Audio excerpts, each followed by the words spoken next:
Եթե ուզում ես ուժեղ լինել, վազիր, եթե ուզում ես գեղեցիկ լինել, վազիր, եթե ուզում ես խելացի լինել, վազիր։ Սա մեջբերում էր ֆիզիկական կուլտուրայի 3-րդ դասարանի դասագրքից, որի համահեղինակը Բարգավաճ Հայաստան կուսակցության առաջնորդ Գագիկ Ծառուկյանն է։ Ծառուկյանը դասագրքեր է գրել 3 դասարանների համար, որոնք առնվազն 5 տարի է որպես ուսումնական ձեռնարկ օգտագործվում են դպրոցներում եւ կշարունակեն մնալ դպրոցում, չնայած երկրի նախագահն ու իշխող հանրապետականները ուղիղ 1 շաբաթ առաջ մեղմ ասած կասկածի տակ դրեցին դասագրքի հեղինակի մտավոր կարողությունները։ Բացարձակ կապ չունի այն, ինչ որ դուք ասացիք, որ դասագրքերի շրջանառությունը իրենց հեղինակների ազգանունների հետ։ Մենք Գագիկ Ծառուկյանի հեղինակությամբ էլի դասագրքեր ունենք ֆիզկուլտուրայի ինստիտուտն է, ֆիզիկական կուլտուրայի եւ սպորտի ինստիտուտն է հեղինակել այդ դասագրքերը եւ Գագիկ Ծառուկյանը եղել է հեղինակային խմբի մեջ։ Եվ երեխաների կրթական մտածելակերպին դա չի վնասի։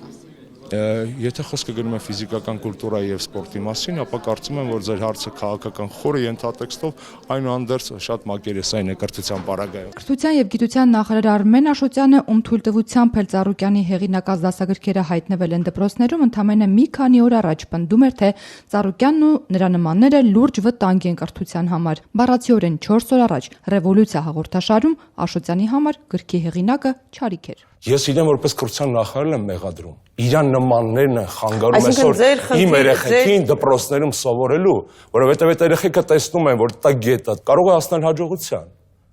Նա ասում է, «Խի սովորեն, որ նա Դոդի Գագոյի օրինակը ունեմ»։ Մարդը ամբեից չի տարբերում, Պյութագորոսի թեորեմ չգիտի, այժորդի պատմություն չգիտի, Վարդանանք չի կարդացել, բայց տեսեք ուր է հասել։ Այդ երբ որ խոսում են կրթության մոտիվացիայի մասին, հասկանանք, որ մեր երեխեքին խանգարում են այն դեպքերը, որոնք տգիտության արդյունք են, բայց այնուհանդերձ հարուստ են։ Դպրոցահասակ երեխայի մայր Զարուհի Հովհաննիսյանին մտահոգում է, որ Հայաստանում կրթության թիվ 1 պատասխանատուն կարող է օգտագործել կոպիտ բառապաշար մեկ այլ անձի մասին խոսելիս, առավել ևս այնպիսի մարդու, ում հեղինակած գիրքն ուսումնական ձեռնարկ է դպրոցներում։ Հիմա կրթության նախարարը ունի շատ կարևոր բացատրություն տալու պարտադրանք։ Ինչպես է այն մարդը, ում որակում է նա շատ տգեղ էպիթետներով հեռուստատեսությամբ դառնում ֆիզիկական դաստիարակության դասագրքի հեղինակ, միևնույն ժամանակ ընդունելի դառնում կրթության նախարարության կողմից եւ ինչպես է իր կողմից այդ մարդը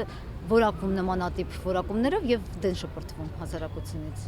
Ծնողը, որ դպրոց երեխա է ուղարկում, առնվազն պետք է կարողանա իր երեխային բացատրել այս աբսուրդը, մեծ այդ զրույցում ասաց Զարուհի Հովհաննիսյանը, պնդելով, որ սա հերթական անգամ վկայում է, որ ոչ կրթության նախարարն է իր տեղում, ոչ էլ դասագիրք գրողն ու հրապարակողը։ Այսինքն նրանք ներխուժում են կրթության ոլորտ, միևնույն ժամանակ երբ ձեռնտու չէ իշխանություններին, նրանք դուրս են շպրտվում այդ ոլորտում եւ երեխաների առջեւ վարկաբեկվում այդպիսի էպիթետներով։ Ես կարող եմ ասել, որ դա ուղղակի սերունդների հանդեպ մարդատյաց եւ սերնդատյաց վերաբերմունք է։ Զարուհին փաստում է, դպրոցների անբարեկարգ մարզասրահները վերականգնելու եւ ֆիզկուլտուրան հիգիենիկ պայմաններում կազմակերպելու փոխարեն նախարարությունը փողեր է դուրս գրում ֆիզկուլտուրայի դասագիրք տպելու համար, որտեղ մանրամասը նկարագրված է, ինչ ասել է անձնական հիգիենա, ինչպես պետք է սովորել դահուկ վարել կամ ճիշտ լողալ, թե որտեղ պետք է կիրառվի այդ թեորիան, դասագրքում համենայն դեպս չի նշվում։